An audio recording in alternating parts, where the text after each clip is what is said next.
Hey guys, welcome to another podcast. Today, we're going to be reading another DVD Disney review, this time of Cars. Now, this is something that I was really hyped about because, as for some of you who may not know, Cars is a movie that was released on summer 2006. And fun fact, I was actually born on the year Cars was released, but I was actually kind of, let's say, born 2 months before it was released. And now that the movie is and was since that it's almost like since it's next year's like supposed to be like Pixar's, it's the 20th anniversary for this film. We gotta talk about Cars because it is, I gotta say, it's a Pixar film that's definitely, let's say, underrated. It's appreciated a little bit, but hey, at least they're liking Cars 2, the sequel, considering it had a lot of hate and a lot of controversies and all of that. But the first Cars, what can I say? It has a lot of great story. It has a great story. It has great visuals. It had better character. It has best characters. And but the DVD itself, you know why I am. You know why. You know what you're in for. Memory lane. That's all. That's how I describe the DVD of Cars.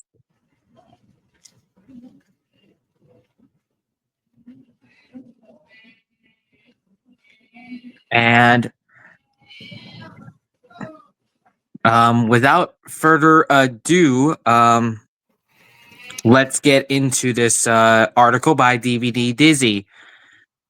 Um, with the track record established by their first 6 forays into the world of feature films, Pixar Animation Studios has some remarkably high expectations to live up to. Like everything else in life, Toy Story, A Bug's Life, Toy Story 2, Monsters Inc., Finding Nemo, and The Incredibles must have some shortcomings, but individually they come as close to perfection as any film hopes to. Collectively, they make Pixar's cinematic dream team, one which is near unanimously respected by critics, competitors, and moviegoers alike.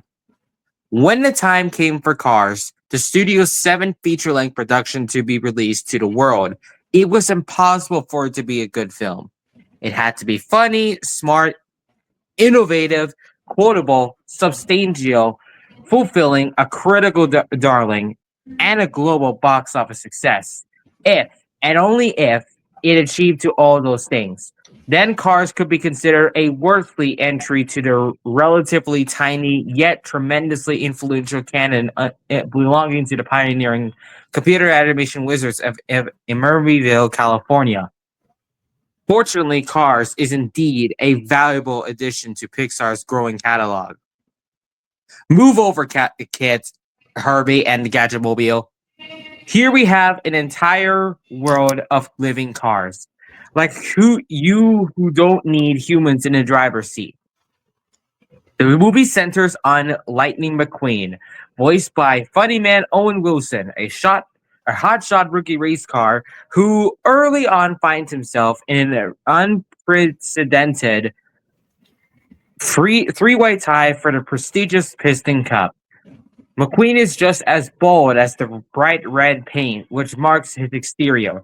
His ego insists that not only he can outdo his formidable foes, considerable reigning champ, the King, renowned NASCAR driver Richard Petty, and brash Paranauta runner-up Chick Hicks by Michael Keaton, but that he can do entirely on his own, without relying on a pit crew or any kind of help. Bound for a tiebreaker in LA, with visions of victory in his dreams, Lightning wakes up alone in the middle of nowhere.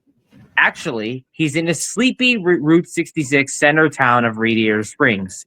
In a panic, the race car wreaks havoc on a small neighborhood, tearing up asphalt and leading the local sheriff, played by real-life Route 66 expert film consultant Michael Wallace, on a wild nighttime chase earns McQueen a tire log in an impound lot and a scheduled court appearance.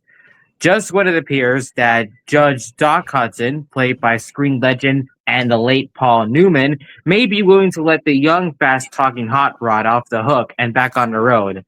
The town-appointed attorney, Baby Blue 2002 Porsche Sally Carrera, played by Bonnie Hunt, steps in and convinces the dog that a community service sentence is essential for the town's well-being.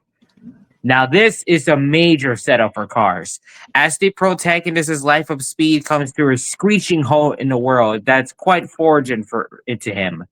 Fixing the wreck patch of Route 66 delays Lightning's scheduled arrival in LA and creates personal turmoil for him. But it also brings him into contact with Radiator Springs' devised group of locals. They are being the good-natured hick of a tow truck mater, played by comedian Larry the Cable Guy, the pushy Italian tire salesman Luigi, played by Tony Shalhoub, an organic fuel vending hippie van named Fillmore, played by the late George Carlin, and of course, who may know he's the narrator of the Thomas the Tank Engine series, sensitive fire truck Red, played by late co-director and writer Joe Ranft, sassy food joint IE gas station owner Flo, Jennifer Lewis, tricked out lowrider Ramon, Cheek Marin, no offense Army Jeep Sarge, played by Paul Dewey, and somewhat senile old Model T Lizzie, played by sitcom veteran Catherine Helmond. The movie proceeds to explore the fish out of water hand Dialtz to the cocky hotshot, specifically focusing on how he interacts with three foils: a friend, a love interest who has a traffic cone themed hotel and a relatable backstory, and a mentor who may seem like he is the internal combustion doctor with a very secret past. While the lesson to be learned seems pretty apparent, and it's not the first time a movie has tread this territory, several viewers and reviewers have drawn comparisons to the early 90s Michael J. Fox comedy Doc Hollywood. The time spent in Radiator Springs is enlightening for Lightning and heavily entertaining for us. While lively on the surface, Cars moves a bit slowly in terms of the big picture. With the time Lightning spends in Radiator Springs seeming far from more than a week and a nearly 2-hour runtime, Pixar's longest, beating The Incredibles by a minute, almost feeling excessive. Still, character development is remarkable for a cast of this size, as all the named characters really make an impression. Perhaps some credit for the most go of the marketing campaign, which took efforts to establish the range of personalities through internet ads. The sharp ensemble cast keeps things very interesting, even if not everything advances the plot. Visually, the film is a major triumph. With every new release from Pixar, they subtly raise the already high bar they set as the standard for computer animation. With Cars, the studio has even outdone the ambitious action sequences of The Incredibles. The amazing, breathtaking imagery feels extremely lifelike without merely recreating things that could be captured photographically, whether it's the impossible to grasp race car track sequences or merely the utterly appearing and capable setting of Radiator Springs. Cars, it operates in a universe that is as compelling to the eye as it is to the mind. Not all marks are hit. The slight preachiness against its progress seems a little forced, and this theme's music obligatory Randy Newman music moments, the James Taylor performed Our Town, feels too much like Toy Story 2's When She Loved Me, which was a sequence that was emotionally manipulative enough. The Middle America Route 66 type humor is less universal than the comic sensibilities of previous outings. Jokes about tractor tipping, think mechanical cows, a brief dash of contemporary California humor, and immersion into the NASCAR scene are not as embracing to audiences as past focuses have been. Honestly, if any other studio was making this movie, I'd probably struggle to care. There's also a tiny bit of content which seems uncharacteristically base or short-sighted, as if Pixar had borrowed a few pages from its largely inferior CGI competitors, DreamWorks and Blue Sky. These instances gladly are few and far between. For the most part, the premise is mined for a healthy moment of visual and verbal puns which usually deliver joy for both adults and young uns simultaneously. What most impresses me about Cars is that it seems apparent that the movie's design reflects Pixar's willingness to challenge themselves. Not only does the studio continue to stretch the bounds of the medium, but it also tests its ability to repeat itself in doing so, or not to repeat itself in doing so. This begins with a creative concept, unlike other animated movies that have come before, which have, to generalize, tended to rely on fairy tales and anthropomorphic animal stories, a world without humans where independent, fully anthropomorphized automobiles are the only inhabitants. The challenges deriving from that fairly original scenario or only really tested before in the 1952 Disney short Susie the Little Blue Cope raises some questions. Could Cars' story have been told with humans? Definitely. Could it have been in live action? Another yes. Acknowledging these truths seems to underscore that clever muscles are being stretched here, and commendably doing so. Pixar has succeeded in not only making the best movie about living cars to date, but probably the best movie about living cars that could be made. Not bad for a movie whose initial teaser did little for myself and many others who think highly of Pixar. No amount of negative internet buzz could keep Cars from being a big hit in theaters. Despite having its first 2 weekends pale in competition to previous Pixar openings, Cars exhibited some holding power quite rare for a summer release and ended up the second highest grossing film of 2006 through 10 months thus far. While some unsubstantiated corners of the web would have you believe its performance was a major disappointment, its status as the Walt Disney Company's 10th highest grossing film of all time should reveal the silliness of such a claim. The movie's earnings left its unusually plentiful computer animated breathing in the dust, including a built-in audience welding hit like Ice Age: The Meltdown. True, Cars' numbers didn't quite add up to those of Pixar's 4 previous releases, but its robust totals still make it a standout among the American and worldwide movie scene. To put it in perspective, Cars grossed over $200 million, more than The Wild, the other computer animated film Disney released to theaters this year. Critics were rougher on Cars than other Pixar films, which is to say that about 1 in 4 reviews didn't give the film an unflinching recommendation.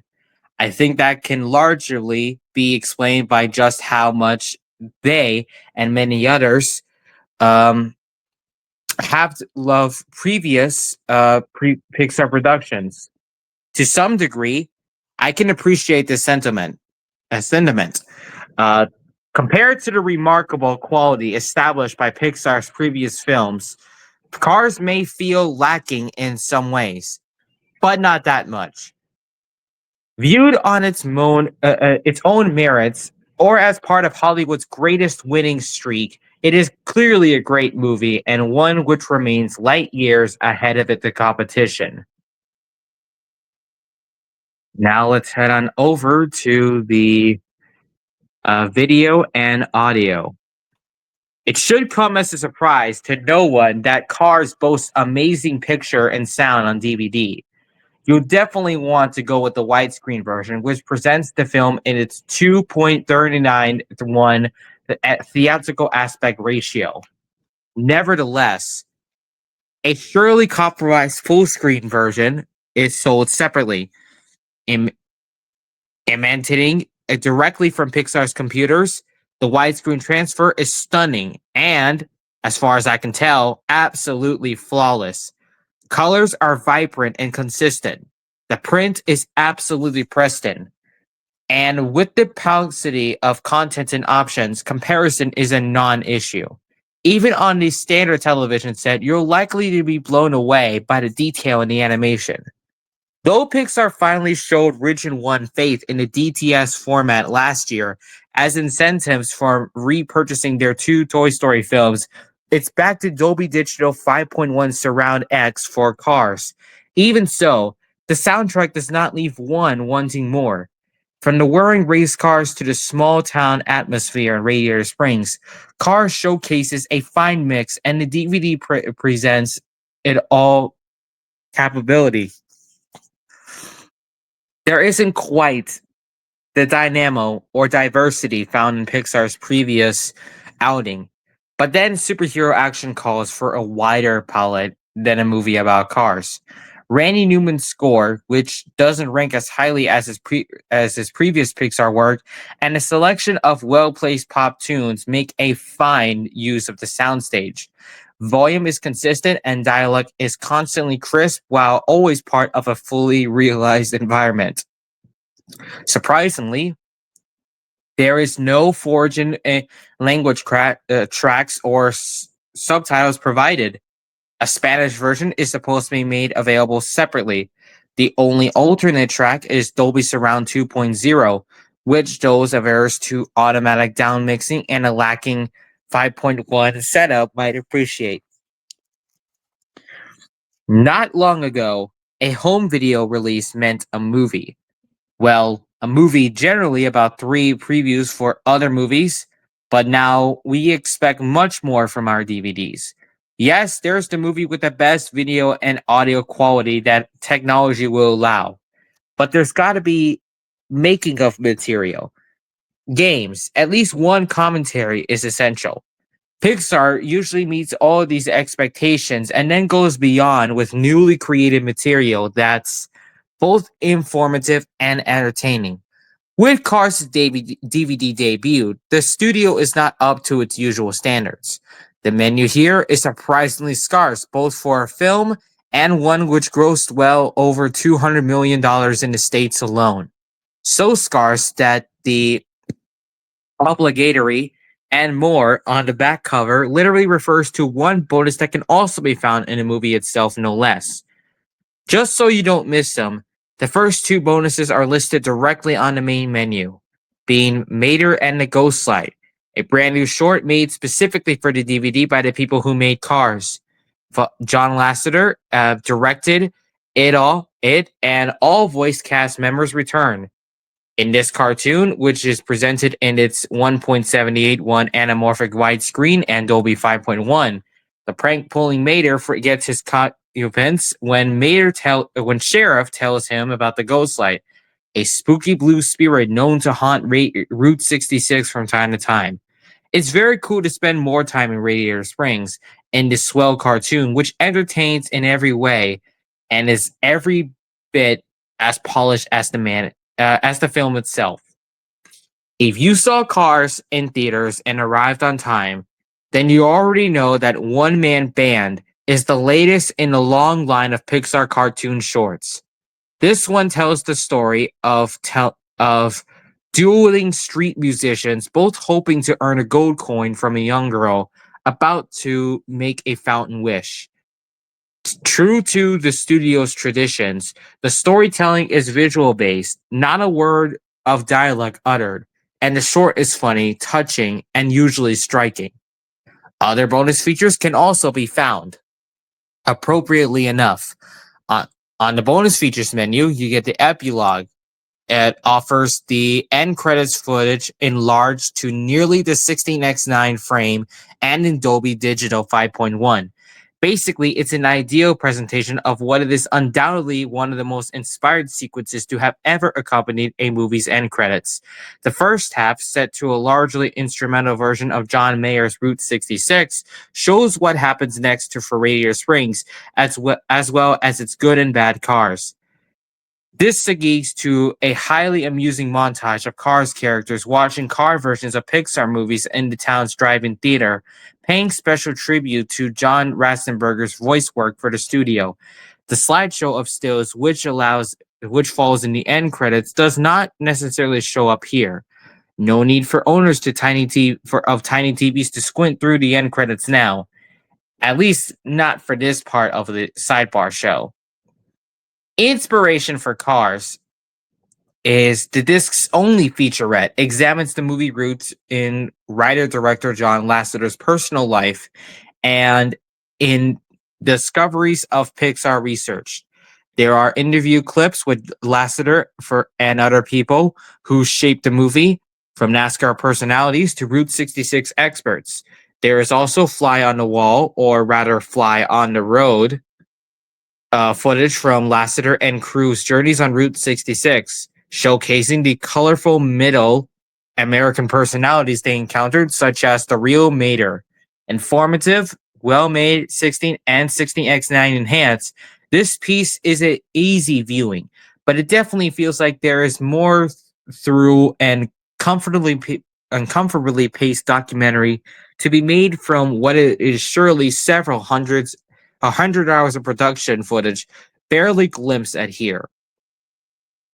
4 deleted scenes are brought to life, like on the Incredibles DVD, is as sufficiently animated 2-dimensional story reel drawings. 10 minutes and 30 seconds altogether. Each sequence, dated from 2002 to 2003, is briefly introduced in a narration from John Lasseter. 2 being Top Down Truck Stop and Lost, depict alternate versions of Lightning's separation from Mac. Another being Community Service depicts an out-of-body first morning for the hot rod in Radiator Springs. And the last, Motorama Girls, recalls how Ramon and Flo fell in love. While the presentation makes these scenes easily to imagine in a fully completed form, the content isn't the most exciting. No casualty is inferior to the film's equivalent sequence, and none appear to be a great loss. Finally, one Easter egg can be accessed sporadically from the main menu. It's a 45-second clip of Mater and Lightning at the drive-in theater, watching themselves in a version of Pixar's Oscar-nominated short Fountain. As another one of Pixar's unique treats, this and other bonus features come with optional English subtitles. Based on Pixar's splendid track record on DVD and Disney's current penchant for animated re-releases, this appears to be one of the most transparent double-dip setups in the history of home video. It seems almost certain that sometime next year, probably after the Oscars and before Ratatouille is released, Cars will get its proper treatment on both DVD and Blu-ray. It's just too bad that the most interested parties will already bought this vanilla disc by then. What kind of bonus material happened left off this DVD release? Based on past Pixar DVDs and published comments from those in the know, things that are likely to surface on the reissue are the film's assorted trailers and TV spots, 1 or 2 audio commentaries, animators' computer bloopers, music videos, from that being a Disney Channel Circle of Stars performance of Route 66 has been mentioned in print. The behind-the-scenes reports from the road that were made available over the summer as video podcasts. The John Rastenberger hosted Pixar 20th anniversary special that aired on ABC's The Wonderful World of Disney. Galleries of artwork, posters, and merchandise, and featurettes on the voice cast. Cars Road Trip 06. And the movies were a premiere at the Lowe's Motor Speedway in Charlotte. Then there is the stuff that is showing up in international 2-disc sets or retailer exclusive bonus discs, that being Rascal Flatts, Life is a Highway music video, the making of it, and a separate making of the music featurette, followed by ABC Family's Under the Hood TV episode. Obviously, some of this content could remain exclusive and not resurface, but have no doubt that there is a tremendous wealth of relevant supplements that could be employed for a re-release. Never knew that. Neither did I until I read that myself. Yeah, I mean, I mean, if you come to think of it, I think Cars is probably one of the DVDs that lacked out most of the bonus features, like Finding Nemo and Monsters Inc. I mean, I would have loved if they gave us like art galleries um or maybe the same bonus feature as Finding Nemo, where you just like went through all of the theatrical posters and bus shelters that you've seen, or maybe, or better yet, or theatrical trailers for Cars, AK, or including the ones that is seen in Toy Story 2. But I don't know. I think my guess is here is that Pixar might have not had so much room for these bonus features like this. I don't know. Well, But anyway, now we head on over to menus and packaging. Oh brother, oh boy. I think you forgot they actually talk about the sneak peek. They actually talk about the previews. I think it's at the bottom of the bonus features section. Okay. Hold on, wait, let me see.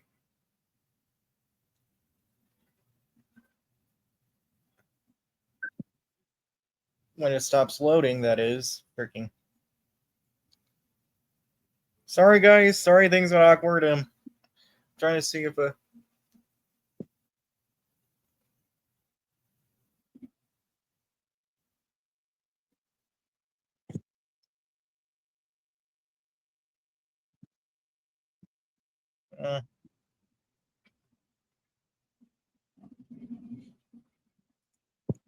okay, it's just I was waiting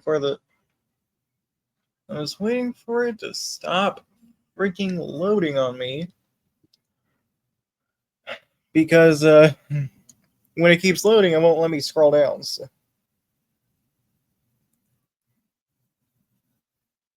That's what DVD Disney always does to me. It's like when it's done, it lets me scroll all the way down when it's finished loading, and it's not finished loading right now. Oh my god!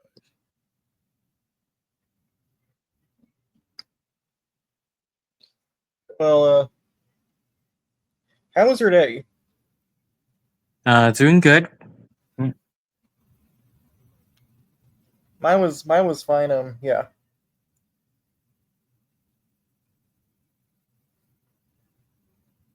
And gosh darn it. All right. Why does it always have to load on me? Oh gosh.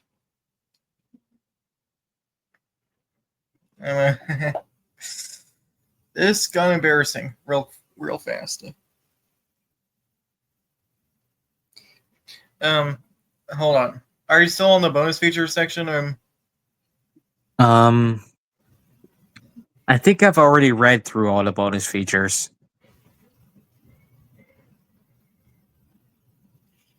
Yeah, I think I already read through it. Are you sure? Because when I read through it, I could have sworn it mentioned the previews and the THX optimizer. Maybe it's in the. It's in the menus and packaging from looking at it. All right. After a little unexpected technical difficulty, let's get back on track. As is expected of Pixar, the menu screens are animated and clever, and they always are compared to the most recent Blu-rays and DVD menu screens that we get from 2020s. Most of them opt from the high-velocity speedway life that Lightning calls home at the beginning of the film. Some feature different instrumental versions of Sheryl Crow's movie opening tune Real Gone, while the bonus feature menu runs with the leisurely Randy Newman score, except from Route 66 and Route 66 postcards look. The menus are marked by nice touches, such as the fact that when highlighted, every video features listed is accompanied by an accurate runtime, even the movie.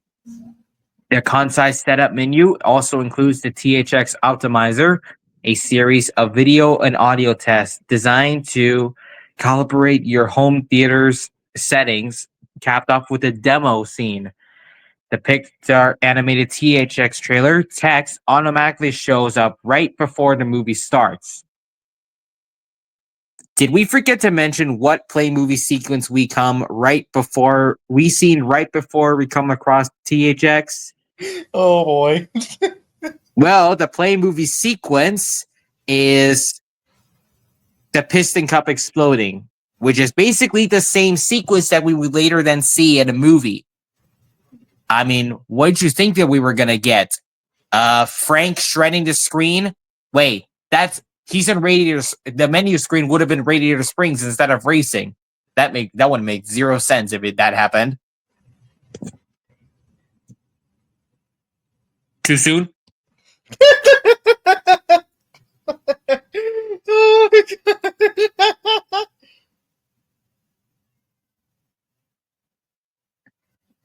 Well, moving right along. The sneak peeks at the beginning of the disc offer a font change from the Observant are for Ratatouille, Peter Pan Platinum Edition, and Meet the Robinsons.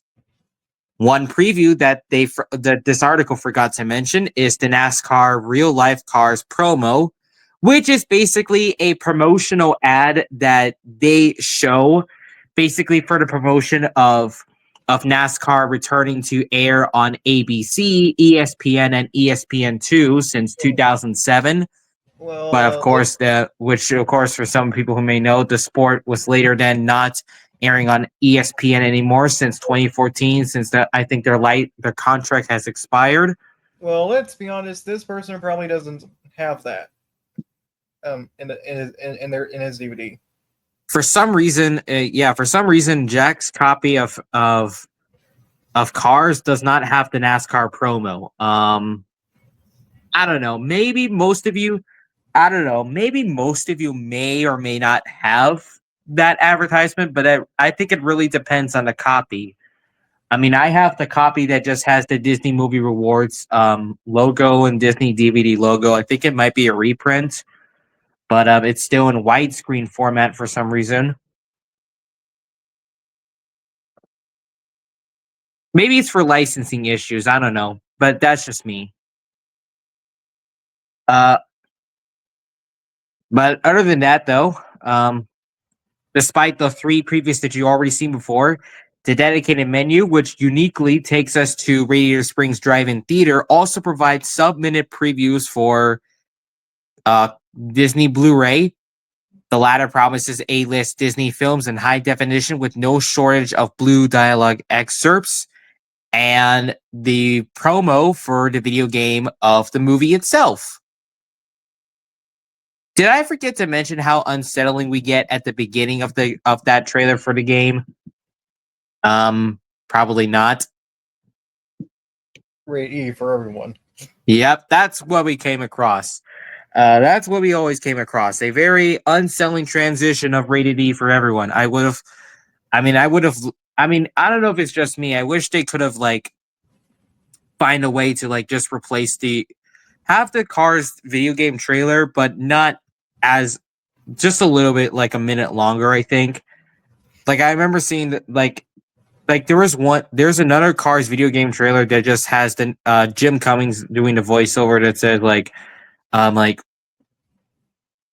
I don't know, says something for over a few seconds. But well, if you looked up the Cars video game trailer on YouTube, you know what I mean. But basically, I think it's they're doing this as some kind of action-packed racing game. Well, racing, I should say, but what we get at the end of the video game trailer that we get in the Cars DVD is a secret cheat code to unlock everything. I don't know if that actually works because I never played that game.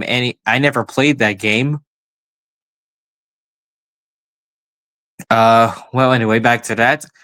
One finds a number of items inside the DVD's keep case, which is housed in a snazzy embossed, partially holographic cardboard slipcover. There's a code for the recently launched Disney Movie Rewards program, a 4-page DVD guide of extras, overview, and scene selections, with a cool cover featuring the central cast to boot and a tiny booklet. Sadly, the booklet offers no coupons, instead merely advertising Cars merchandise, nearly relevant Disney properties, and plain old sponsors. I forgot what the booklet was because I forgot what kind of booklet, what advertisements that we used to get back then. Um feels like a long time since I had Cars. I mean, I still have Cars to the day, but I just think I just threw away the booklet and its inserts in there. Oh wait, let me look. Let me look at a video. Oh, you get a DVD guide. Oh, it's just gear up with bonus features. Talks about short films and a documentary for Cars. Oh, that's what DVD guy is. I forgot. Never mind. But I don't see the booklet. I don't know what that is anyway. I forgot what it was anyway. Um, well, back on track again. Closing thoughts. Even if it's not quite as perfect as its Pixar predecessors, Cars is easy to qualify as a great movie. It furthers the studio's reputation for fantastic filmmaking with unprecedented visuals, serving colorful characters and an endearing tale, making the most of a limiting premise. While the movie and its flawless video and audio merit strong recommendations, anyone wanting the Ultimate Cars DVD release would be wise to wait until next year, when the movie seems to very likely to be revisited with all sorts of bells and whistles. But if you're okay with a good slate of bonus features instead of an excellent one, so long as you get to revisit Cars anytime you want as soon as possible, then by all means, pick up this DVD and enjoy the latest dose of unparalleled cinema from the good folks at Pixar. Well, what can I say about Cars? A great film until this day. Yeah. Until this day, it is. To think that it's about to turn 20 next year is crazy. It feels like I'm actually getting old. Like I'm about to be 20 on that time to release it on the time the anniversary is around. And I really would, I don't know if Pixar could actually I don't know what to say for Pixar, but the thing I like to say here is that I really wouldn't mind if Cars re-releases in theaters. Like I could imagine all of the kids, anyone who has grown up watching Cars, feels like you're in the theater, feels like you're actually watching the movie in, like you're watching it in 2006. And that's the feeling that you get. You just feel the nostalgia, you feel the excitement. And even if it's not even though there's no THX, it's still worth it. But the real question is, would Pixar actually give Cars a limited engagement? We may never know. Yeah. But of course, we can't have we can't have Doc Hudson without the late Paul Newman. I forgot that Cars was the only movie I seen of Paul. Yeah, rest in peace to him. Mm-hmm. Well, Jack, what's your honest opinions on Cars? I love it.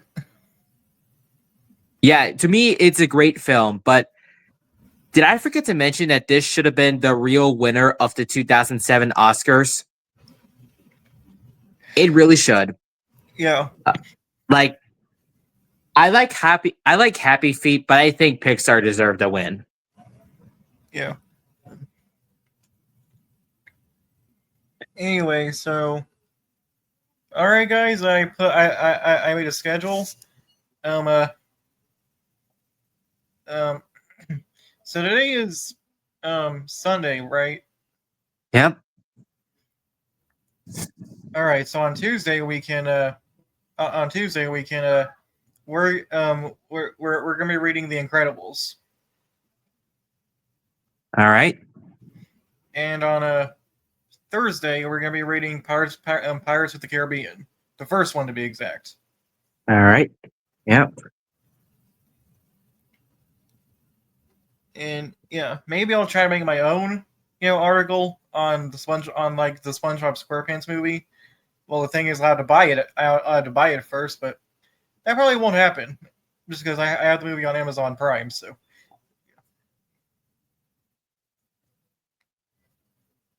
yeah, so we will see you all in 2 days for for DVD Disney's review of The Incredibles on the 2 disc DVD. Yeah. Yeah. So see everyone.